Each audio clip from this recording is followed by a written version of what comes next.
to Logic for the month of February. Spring is here, guys, so get out your fishing rods and your canoes and pirogues and get ready to enjoy the wonders of nature.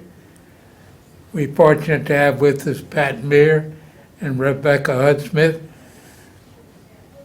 The program tonight is about the cinema on the Bayou. So, Pat, tell us about how you got started with cinema on the Bayou.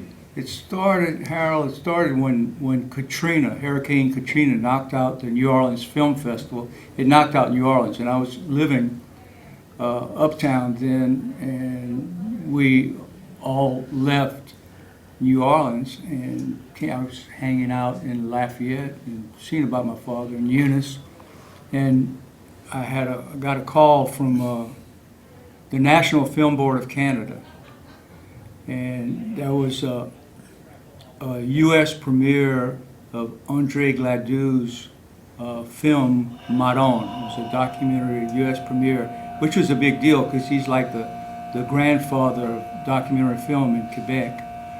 And so it was all funded, and the National Film Board, it was kind of en franglais, un petit peu en français, a little bit in English, and they were telling me about this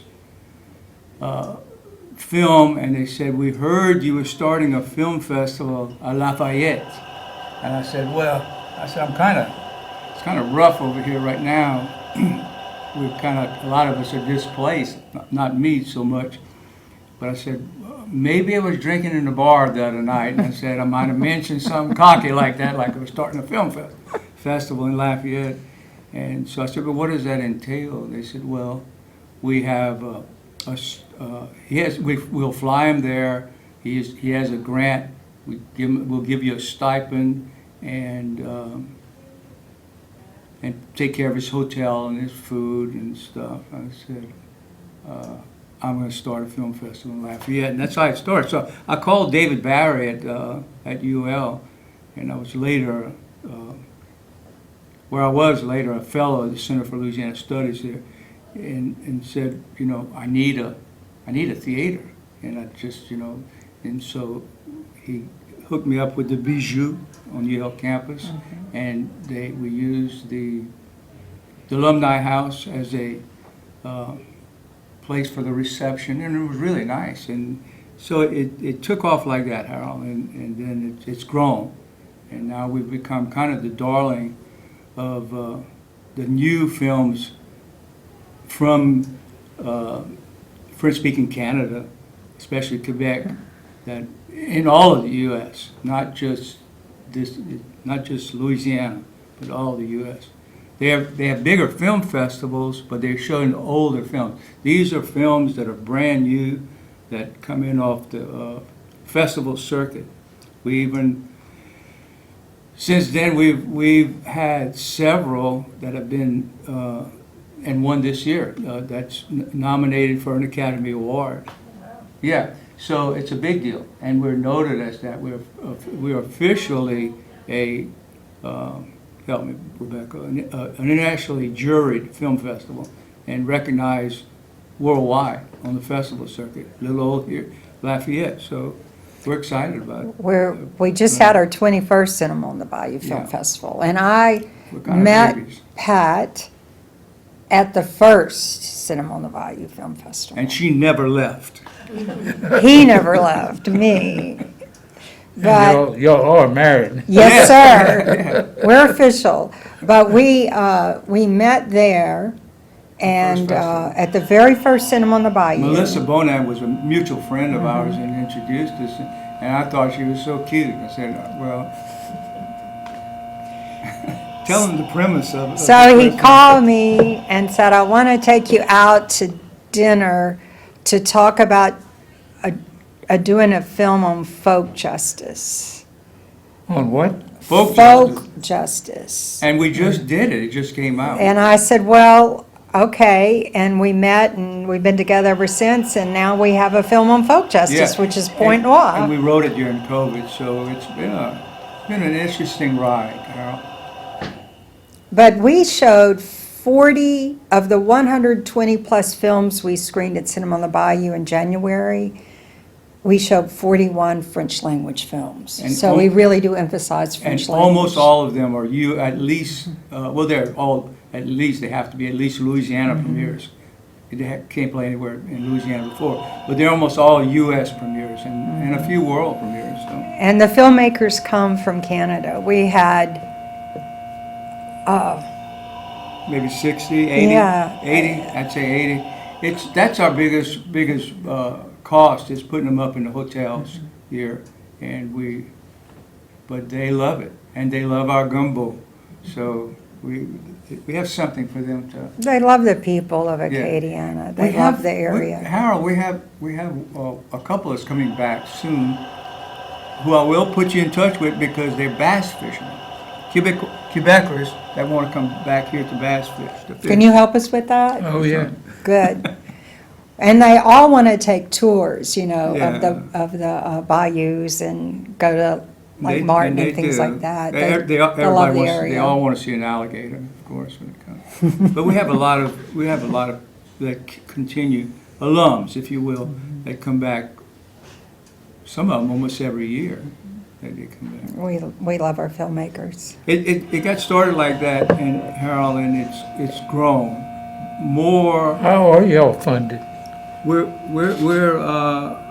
get a little small for just a little printing from Lafayette Travel, but it's help us on submissions. We get film submissions from all over the world, and we have to review those films and assess And then whether, y'all charge. and we charge for Yeah, that. yeah, and it's we have people that are screeners for us. We look at all We look the at films, everything. but we get hundreds of submissions, and we usually run around 20 to 25, 22% this year make the cut to play at Cinema on the Bayou. This year was just we cut back a little bit. I think we had 120 films, but in the a little past over. we was running 200 films. It was too much. Well, the point is, the way we can make this work is we take the money we get from the submissions, the little bit we get, thankfully, from Lafayette Travel, we get some contributions from individuals. We have a few contributors that And we locally sell that- tickets to the films, and all that goes back into And- putting up the filmmakers, putting on the films, advertising, because we're all volunteer. Yeah. Nobody, everybody's all volunteer. It's a 501c3, and the bottom line is Rebecca and I have been very, very generous. We put a lot of our own money into it, and we do it for the love of cinema. In the community.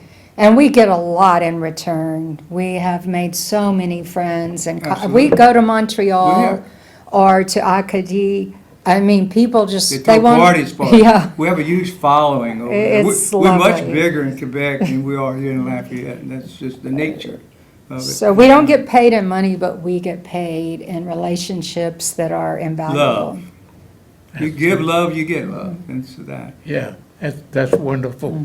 Because your contribution to the area and the arts and all, that's very important. We feel it is. Thank you for recognizing that, because we bring films every year to Lafayette that you're just not going to see anywhere else. No. No, I mean, and I know you came this year and saw some beautiful Oh, yeah. documentaries. Harold And and Sarah over the years have come to a lot of films. know. Yeah. A lot of films over the years. and we have narrative fiction, we have short films, we have one of our animated films, The Girl Who Cried Pearls. Now, does not sound like a wonderful film.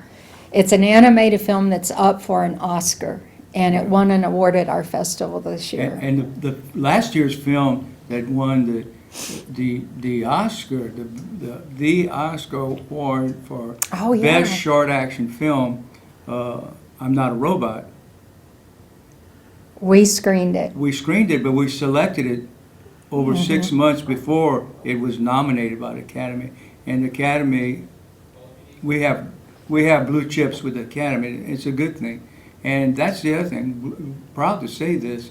We were up to be Oscar qualifying 3 years ago, but unfortunately my cancer put me back. But I beat cancer, everybody, so I'm really good right now. I'm happy. But next year we're back up. So y'all keep y'all fingers crossed that y'all gonna have an Oscar qualifying film festival here in Lafayette, Louisiana, which is a big thing. And part of how we do that is we are juried, and you know what that means is that we have judges who review the, Who's on your judge game? we have fantastic Yeah, judges. we have very few that we select here to keep it really honest, but we are, if y'all know who Louis Malle was, he was a great famous French director. Yeah. His daughter was a judge this year. because- Justine Malle is a documentary filmmaker from Paris who came to our festival last Yeah, year, that- and we fell in love with We usually her. try to get alums who will go back to wherever they live. We have judges that are in the UK, we have judges, and this year, because of our Japanese deal, we'll have one in Tokyo next year. Yeah, we had a 27. Japanese filmmaker this So year. our judges are spread out, and it makes it really Do fair. they actually come here? They Yes, see, some of some them do. Some of them just, we Zoom with them now, if you would, but some of them, they judge, and we'll have 3 judges in each category. So if you have 2 judges that select one film, it's automatically gonna be the best. We give 1 best for each category, which is the winner, and 2 special jury awards. And they get the trophies, and they fight for them. You the want to know what the trophies- trophies are? What? Goujon Kai. Goujon Kai. It's a spotted catfish. They're award. made by Pat and Andre Juno. And, which are great artists over here, and believe me, they swim in the, what's the river? In Thames. In Thames, The in the St. Seine. Lawrence, The- all over the world. Our spotted catfish swim all over the world. But I would say a lot of our judges are filmmakers and scholars. They teach like at the university, one this year taught at the University of Colorado, the other at Concordia Concordia, in Montreal. USC. We have New Orleans has a big film program up here, if you don't know. New A Orleans. graduate program, We have an experimental category, and the judge for the experimental is used to be the head of the art department at Centenary College, and he's an artist, and he does a great job Yeah. in the experimental And our category. animated judge is an Academy Award winning judge. They won an Academy Award. And what's the name of that film? The Incredible Flying Books of Mr. Morris Lesmore. And you would think, well, That's a these are not beautiful- cartoons. These are No. like really high-end Animated animated films, films, yeah. which are, So Interesting. and he's from Shreveport, and was with Moonbot Studios and Bill Joyce when he won. So we have very distinguished judges, and those who can't come view the films online and give us their feedback. And we, again, they're volunteers too. We couldn't do it without them. right. They love us. I don't know how else to say it. We just, they do. And They love our gumbo, Pat, as you Yes. said. Actually, this is the other thing, every year, the Friday night, it's French Friday. And I don't want y'all to think that we're just showing French language films. We're not. We're not. But we have a French Friday, and I make a gumbo for them on the Friday. And that's something about that gumbo that brings them back. And they come to our house, and it's standing room only. I mean, you've been to our house. It's not huge, but we make room for everybody. Oh, yeah. And before the evening's over, we've got Little Bob on the his album on, Everybody dances. and we're dancing. That's how we end the evening. So it's a lot of fun. We guarantee our filmmakers, as Pat says, if they I come. weigh them at the airport when they arrive, and I weigh them when they leave. They never lose weight here. Never. So it is a joy to do Cinema on the Bayou, I can Yeah. tell you that much. And we love our supporters like you and your lovely wife, Yeah, who've come many a time, and a lot of community supporters. We have people who come to Cinema on the Bayou every year, year after year, and we just, you know, it's just lovely. so y'all showed, I guess Point Noir was something y'all did. Tell me how you got it, that whole thing.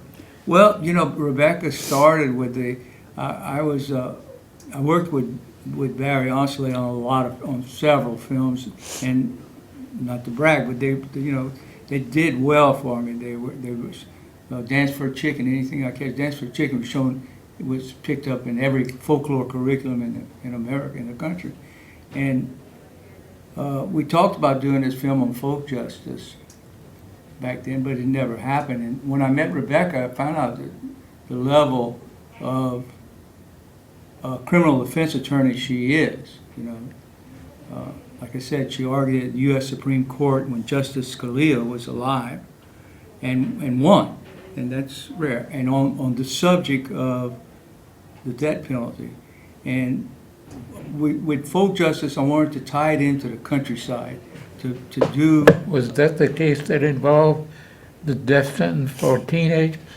No, the case I argued involved a very narrow habeas corpus, but an important habeas corpus issue. But what? We just lost all the fishermen. Yeah. Oh, no, I'm sorry.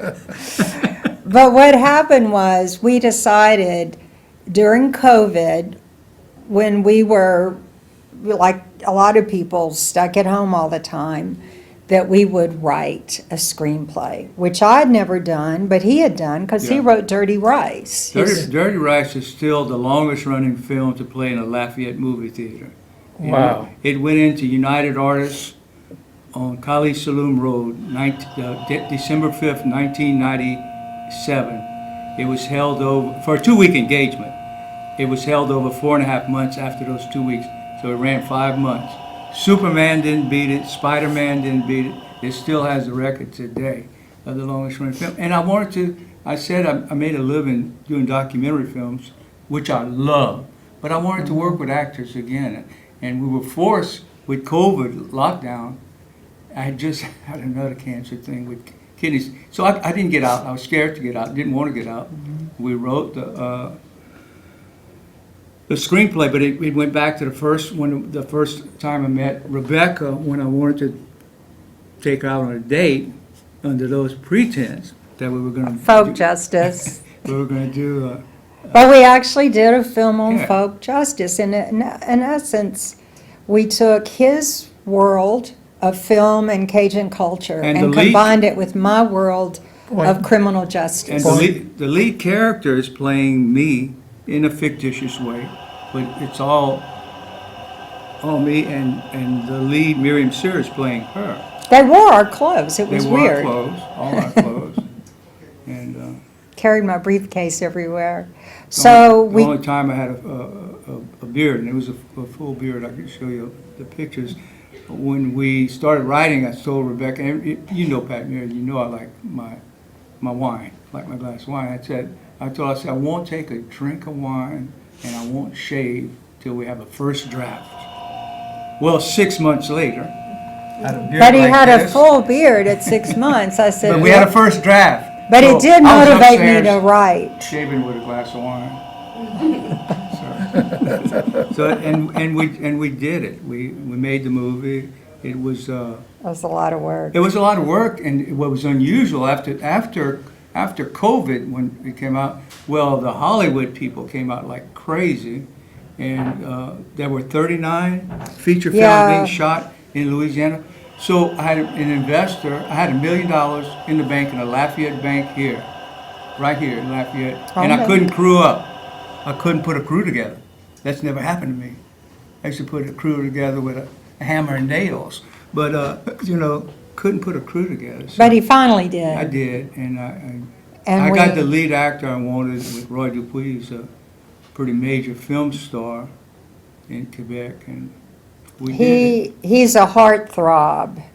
film star in Quebec. And so when he looked at our screenplay and said, I love it, I want to come down and do it, Yeah, you can't. we were very His last excited. film was with Kate Blanchett, and he's just a major player.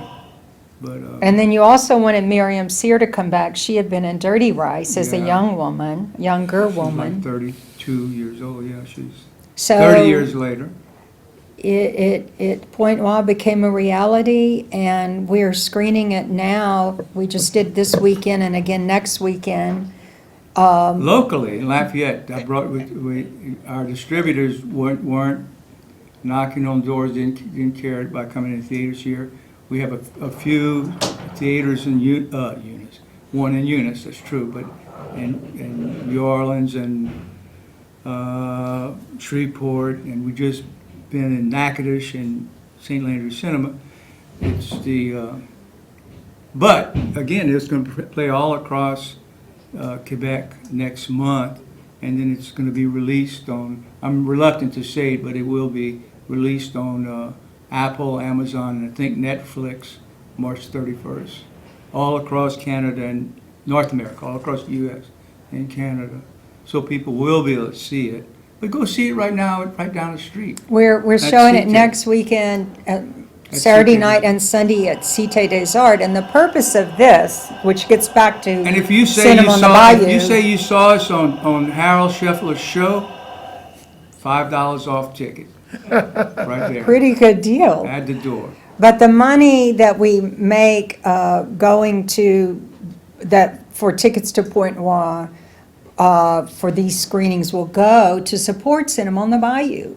Because we just, Purchased a projector, a high-end projector for the community, for Cité des Arts. At Cité des Arts, They and couldn't it's afford a beautiful. new community, so we kicked in $6,000, which kind of depleted our savings for Cinema on the Yeah. Bayou. So when you ask about funding, we try to keep a little money in the kitty so that we can roll it next year. Yeah. But we're down right now, so so we're gonna come back up. yeah.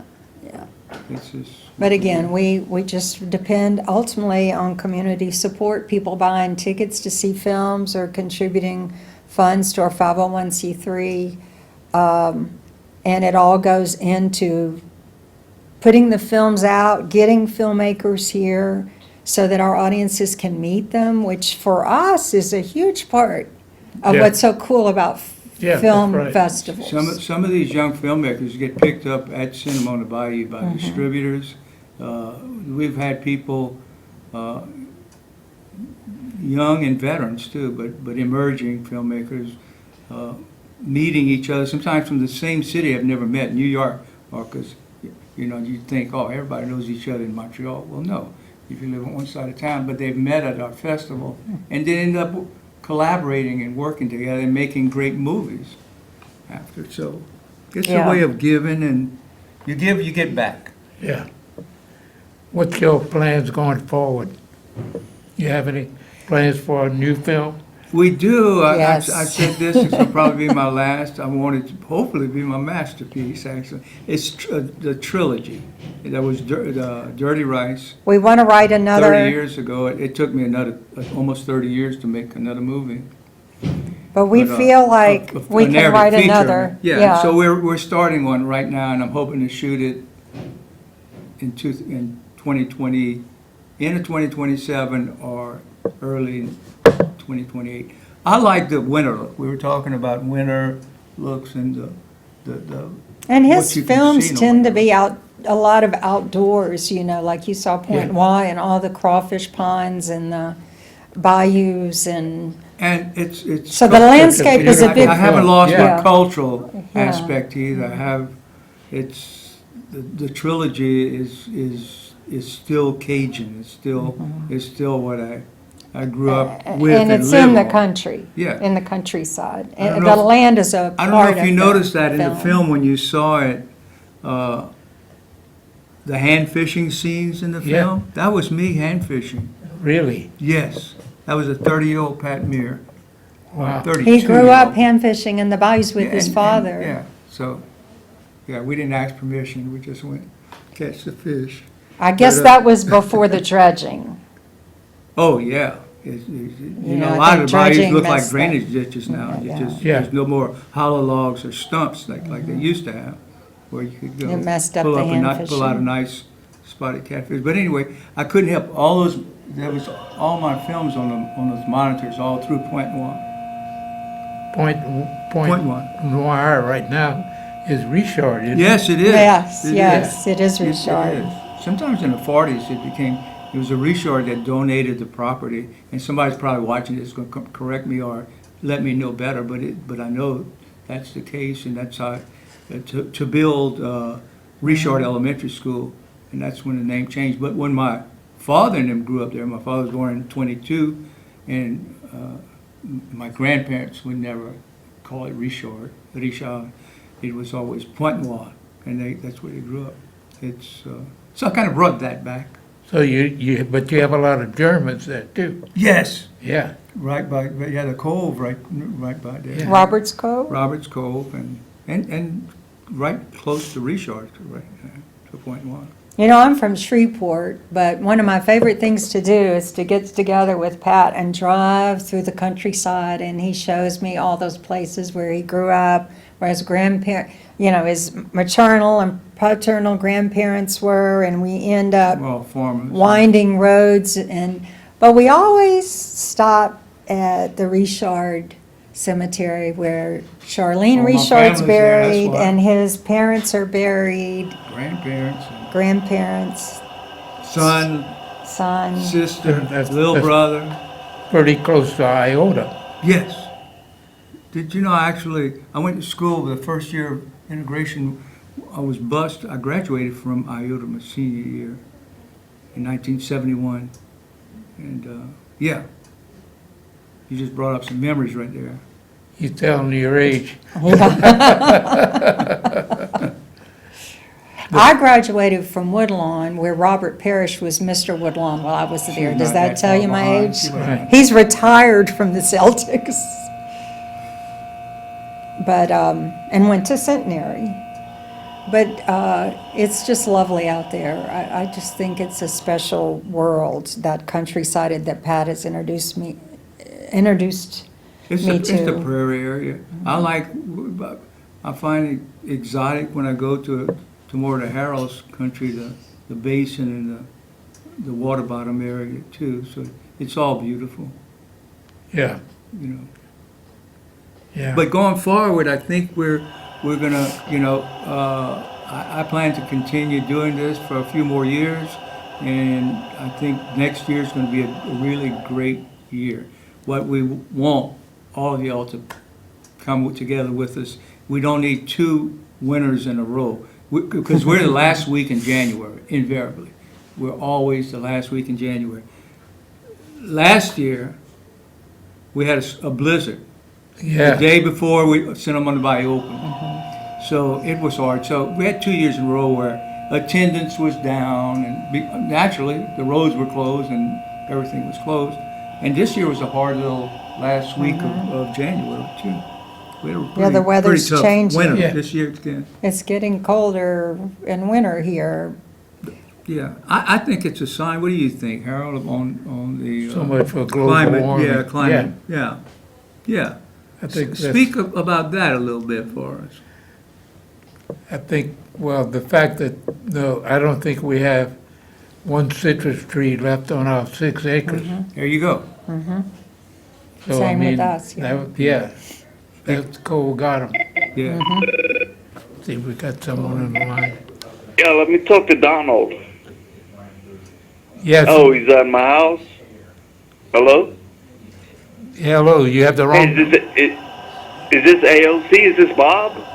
no, it's Harold. This is Carol? Harold, Harold. Okay, I'm over here watching the rebroadcast of the show, and I was just calling the number. I didn't realize somebody was going to answer. okay. But get back to what you're doing. So, what were we talking about? Well, global warming a little bit. Global And warming. When you said this, you pinched on a nerve, though. The same people who make our awards, our Goujon Kai's, our Spotted Cat Awards, Pat Juno brings me bags of grapefruits and satsumas. I love satsumas. And But not this year. not this year, so I'm missing that. Yeah. It was year before last though when they got hit hard. Yeah, So we didn't have any this year. Yeah, we do All the miss, orange- all the miss the citrus. citrus. Yeah. and we gonna plant some more citrus, you know? Good for you. Yeah, you got to plant them again and give it a try, don't you? Yeah. Well, I Okay, know your okay, I lovely can wife look is at the going to do history. that. One of the biggest citrus producing area was Grand Chenier and Pecan Island and all that. And there was a freeze that came through in, I think, 1922, and they never did replant. Oh, they Never didn't? did. Yeah. Oh, no. Why is Plaquemines Parish such a? Well, The it's- oranges are good from there too. Yeah, yeah. We get our, the Becknell trees, we usually run up there and get a truckload of, Somewhere around citrus. Port Sulphur or somewhere. Where is that? yeah. The Becknells have the best trees for Louisiana, you know.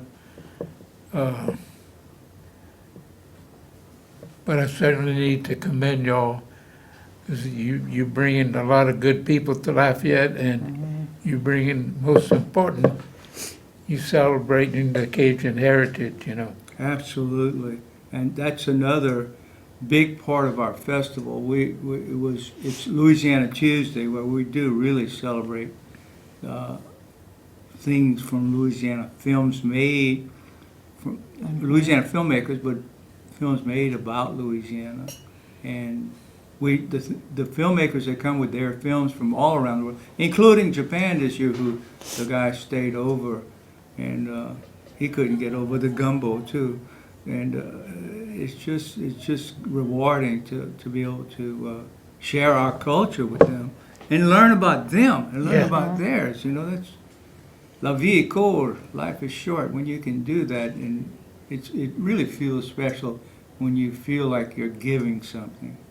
Yeah, And yeah. and you're what better gift do you have than your culture and your And the people who visit here from And your family. anywhere, whether it's Canada or France or California or you name it, they love it here. They really love the people, they love the food, they love the culture, the food.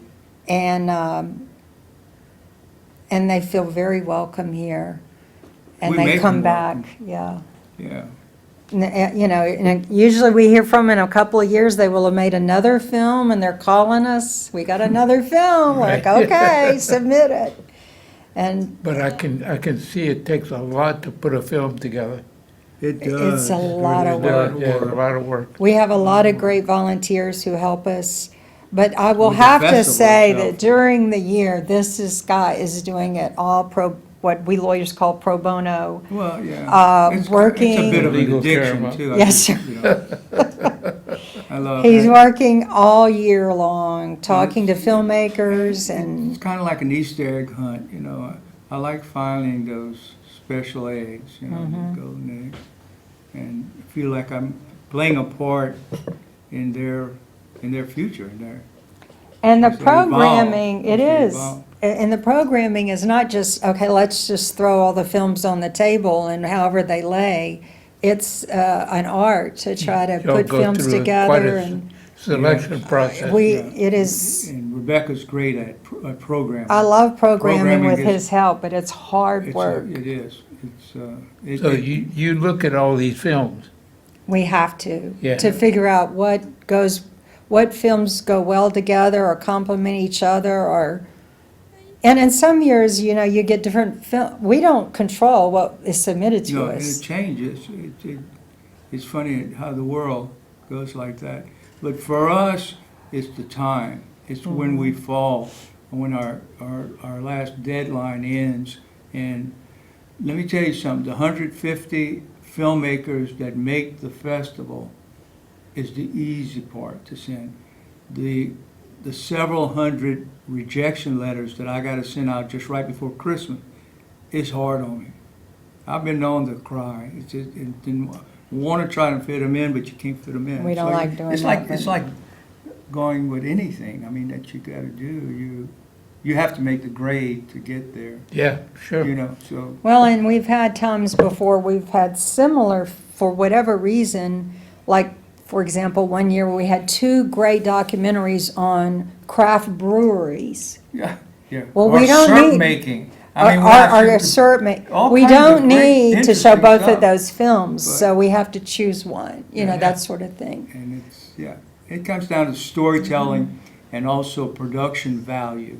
What do you know and what do you put in it? But if you're a great storyteller, you can get away with a lot. You know, Yeah. you can have a much smaller budget, less production value. And but you're not going to get here by just having high production value and no story behind it. And likewise, it's a classic trade-off of quality of production versus content, and that's what we deal with to get here. You all know the story of the I'm Alone. It was a rum running ship. It was a Canadian vessel that ran rum from, I guess, from Mexico to Southwest Pass. Oh yeah, Wow. The Coast Guard was after him, and they had a very powerful radio, and the boat had twin masts, and it was about an 80-footer. It was built in Canada, and it was registered in Canada. Ah, So it had a unique position, you know. what year was this? This is in the 20s, 20s. That's what It you was said. sunk. Okay, rum running. rum running. rum running, yeah. It was sunk, I think, March 29th, 1929. Wow. And we often were, as kids, we fished through that Integral City with the Moss family. And old man Moss bragged that he had the last two, 3 bottles that came off the island. Oh wow! And every year, they would take one jigger. He had 2 bottles of Canadian Oh. whiskey. And they'd draw straws for who would drink Interesting the, story. the jigger of That's Canadian great. whiskey that came from the island. Do you know if there's anything been written about that? It would make a great documentary film for sure if it hasn't already. Well, the Canadians made a hero out of Captain Randell, because it was sunk way offshore, about 200 miles out, in about 5,000 feet of water. And the Canadians have written books about it, they've written songs about it, but they made a Robin Hood out of Randell. Okay. They made it, see, there was a lawsuit involved, and when they sunk the boat, they had 8 crewmen, and including Rendell, but one of the crewmen died. And so they sued the U.S. government over it, and it was really a big international incident, and they won. Well, speaking of Canadians, we were texting with a friend of ours this morning during the hockey game. Yes. You know, the We U.S. won, though. We beat won. the Canadians and got the gold at the Olympics, and we text back, they seem like really nice guys, and I know they're really upset, but, you know, we were for the United States, even though we love Canada. Yeah. I'm glad you said that on TV. We had, They could've gotten we more supported the USA, but we felt bad for our Canadian friends And, too. you know, we have a lot to be proud of here in Louisiana. And I think we Absolutely. do a lousy job of selling the idea. We just watched a Gordon Ramsay, because he was down at, I guess, around Grand Isle and all that area. Mhm. And he went from, I think, from Lafitte. He took an airplane trip to, float plane trip to the Chandeliers. They showed him frogging and, Oh, you know, and really it was a great job of what they were doing. Well, that's But it good. was really selling Louisiana. It's, to me, doing what we do with Cinema on the Bayou, it's easy to sell Louisiana. Yeah, It 'Cause really we have- is. we have so many special things down here. They really see us as so unique Yeah, and We just are. special and friendly, really Well, friendly. and there's a kinship too with that, at least with French Canada and Acadie and the Quebecois too. We were, what's the place in Gaspésie we were in August, and I knew about it, and I should have known more because I basically made my life for the last 40 years anyway, trying to understand the culture deeply. And the project I did with Zachary Richard, Against the Tide, back, I don't know if y'all remember that one, but it came out in 2000. It was the PBS Best Historical Documentary of the Year. And it was a PBS Pick of the Week, and we really worked hard on understanding our own culture and where we came from. And And that's so, been a large we part of were your in career. Gaspésie this in August, and I wasn't aware of this little area. If you'll know where it is, it's right at the mouth of the St. Lawrence, right at the Gulf of St. Lawrence. Great seafood there, and there's a community of Acadian names, same names as us, Boudreaux, a lot of the same names, Lemire, which was a Lemire before Mire, and Richard, Leger, all those names, and I'm, just still learning. So we do have a kinship with Quebec and the people that did escape. People forget that people escaped.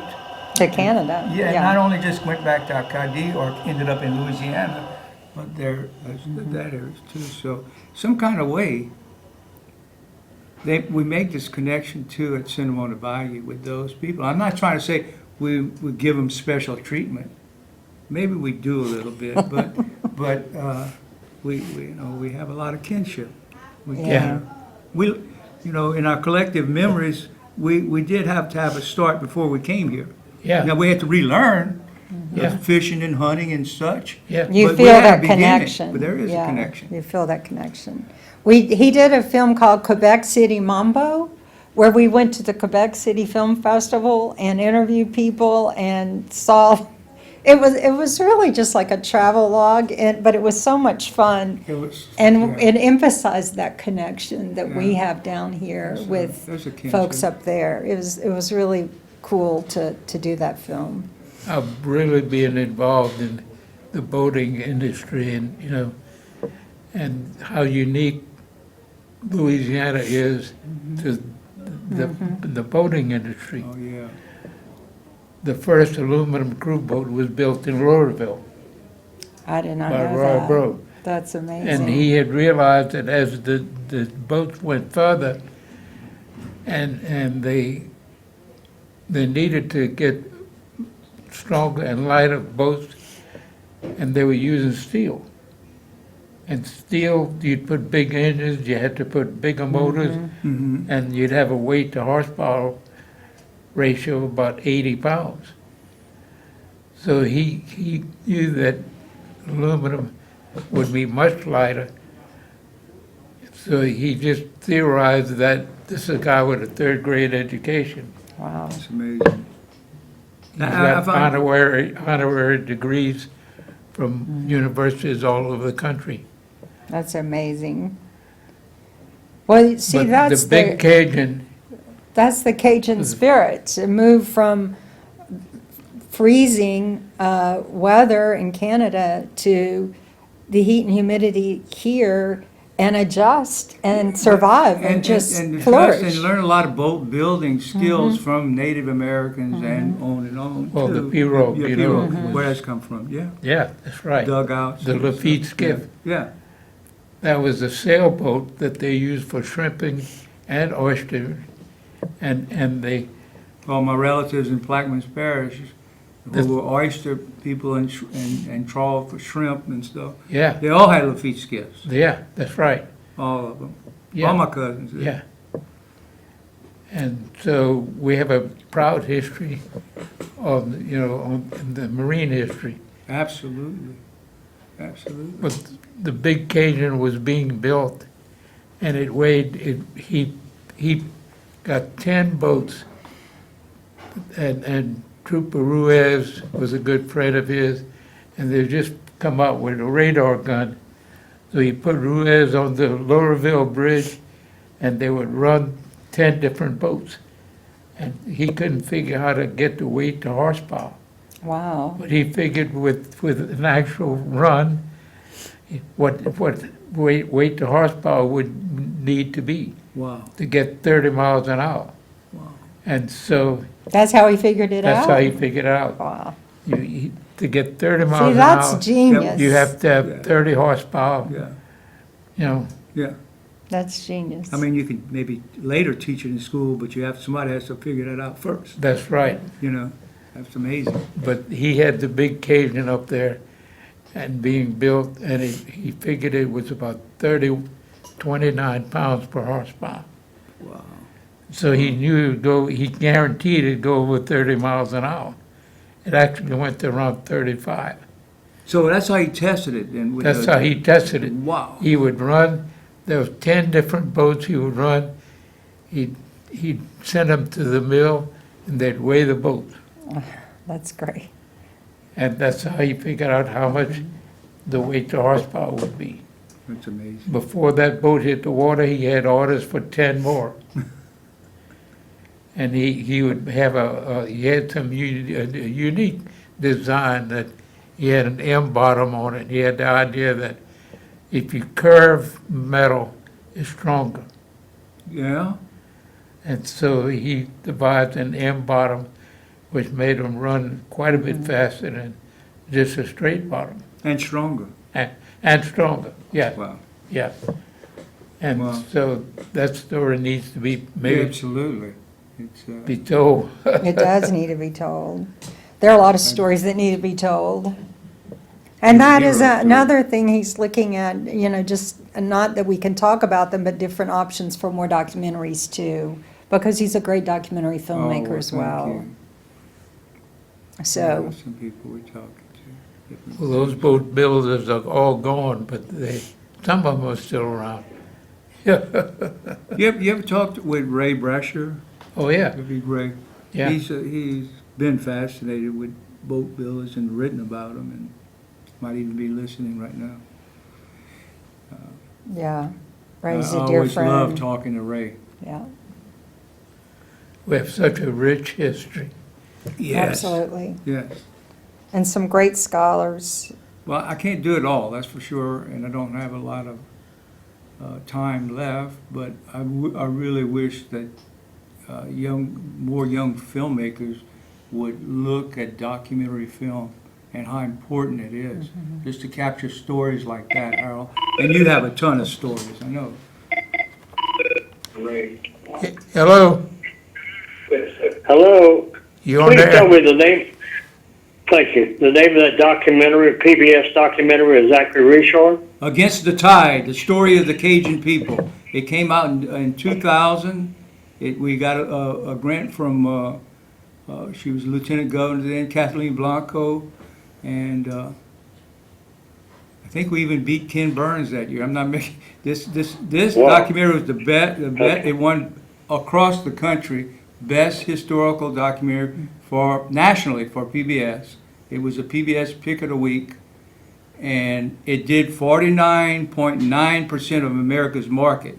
That means they played in Los Angeles, New York, Miami, Chicago, all your major cities the same night, prime time, 8 o'clock, like on I don't remember if it was Saturday or Sunday. But real proud of that. Great. Thank you. You can find it, it's probably at the library. Nationally for PBS. You could That's find great, it on yeah. LPB screens it sometimes. Yeah, don't, but they have it at the UL library. They have it UL library. All over. What's the name of it? Against the Tide. what's a guy's name, Arsenault, that teaches at Tulane? Mm-hmm. You have to take this course at Tulane to graduate Louisiana history. You have to watch the film and write a critique on it. So I'm proud of But that. Pat, I would have to say one of my favorite films you did is Mon Cher Camarade, about the role of Well, French-speaking that's special Cajuns because in World of War my dad II. and stuff. Yeah, those World War Yeah. II. It's It's played like- multiple times at the World War II Museum. It had its world premiere at the Smithsonian. They flew us to Mm-hmm. the Smithsonian, Rebecca. That was special. 'Cause I always wanted to go to the Smithsonian since I've been like in elementary school.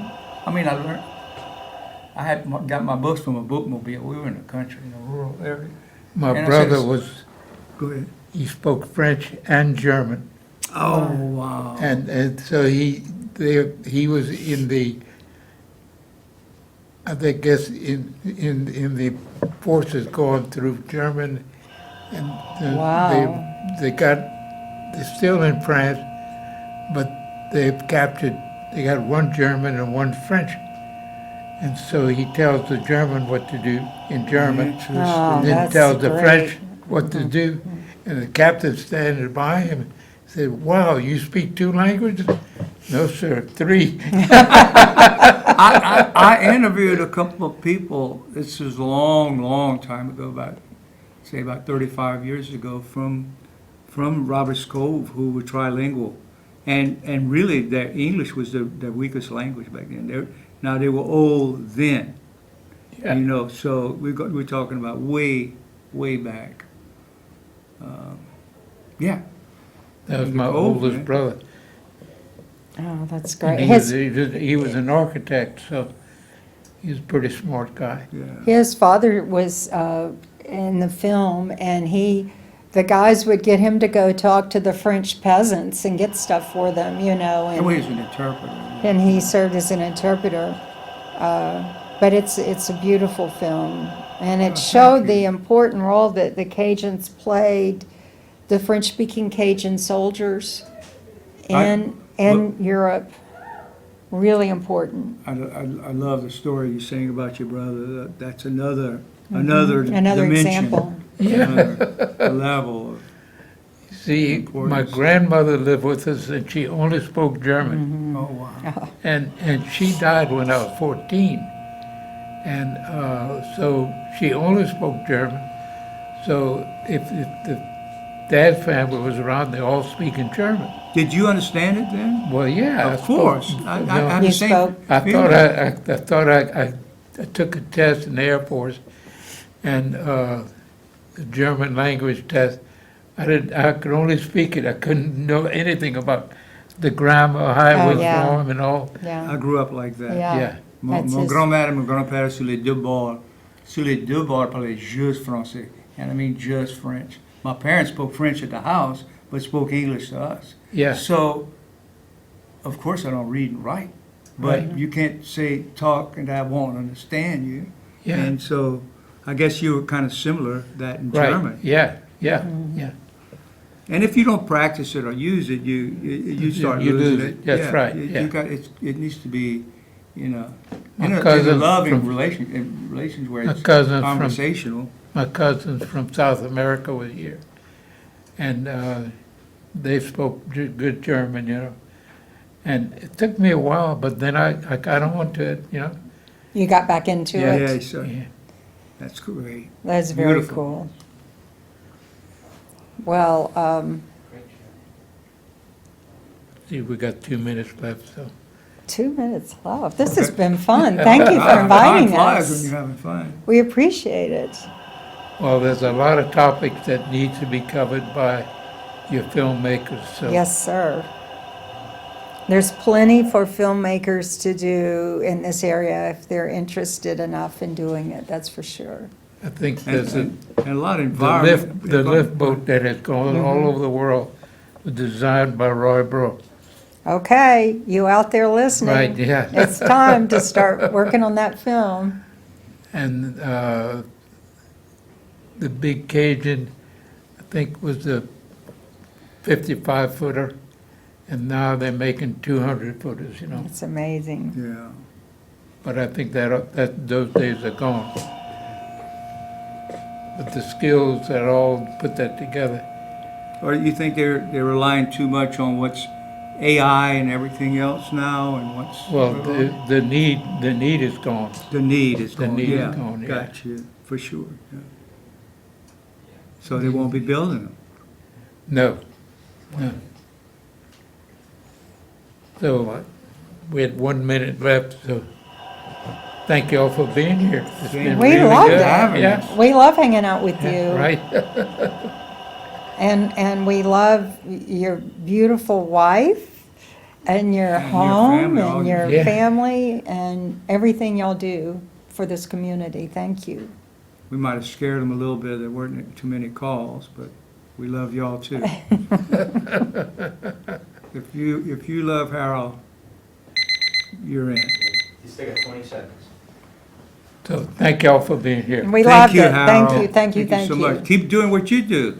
Yes, please. We need The- you. Yes, the community needs you. The world needs you. Yeah. Yeah, I'm getting it ready. Bye-bye, y'all. Bye, everybody. One. That's it. It does stop. Let's see. They might have set us for 1 hour.